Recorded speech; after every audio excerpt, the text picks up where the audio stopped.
আপনার স্টাইল আর কিছুই না। আচ্ছা আচ্ছা, হ্যাঁ দরদ সুপার একটা সিনেমা আসলে ডে বাই ডে। মানে এই সিনেমাগুলোর কারণে এখন মনে হয় যে বাংলা চলচ্চিত্র অভিনেত্রী বলতে প্রাউড লাগে। কাজ চলছে, ঈদের ছবি আসবে কিনা বা সামনে কবে রিলিজ পাবে দর্শকদের কাছে জানান। কাজ চলছে আপাতত। এখন সময় দিচ্ছি আমাকে, আমার সন্তানকে, আর কিছু টুকটাক কাজ চলছে, ওপিডি ফটোশ্যুট, যেটা যথারীতি সবসময় আমাকে দেখে থাকে। আর সিনেমা নিয়ে প্ল্যানিং আছে, কিন্তু আসলে সেটার জন্য অপেক্ষা করতে হবে। এই বিষয় নিয়ে এই জন্য বলবো না, আমি চাই কাজ নিয়ে সকলের সামনে কথা বলতে।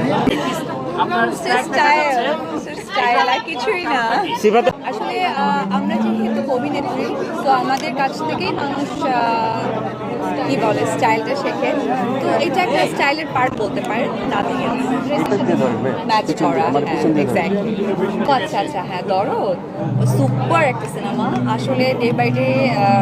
মানে এই সিনেমাগুলোর কারণে এখন মনে হয় যে বাংলা চলচ্চিত্র অভিনেত্রী বলতে প্রাউড লাগে, সিরিয়াসলি। জয় দেখেছি কিনা? জয় যেহেতু স্কুল রানিং, সো সেই জায়গা থেকে একটু সময় করে দেখাবো, কারণ আমি ওকে অনেক কিছুতে রেখেছি, তো এখনো সময় হয়ে উঠতে পারিনি। আমরা মা ছেলে দেখবো এবং শেয়ার করবো। আপু না, আমি যেহেতু একদমই ব্যস্ত ছিলাম আমার কাজ নিয়ে, তবে দেখবেন ভেরি সুন দেখবেন। আমি আসলে সিনেমা নিয়ে এই মুহূর্তে এই কারণে বলবো না, আমি চাচ্ছি যে সিনেমার দিনই যেন আমি আপনাদের সকলকে কাছে পাই।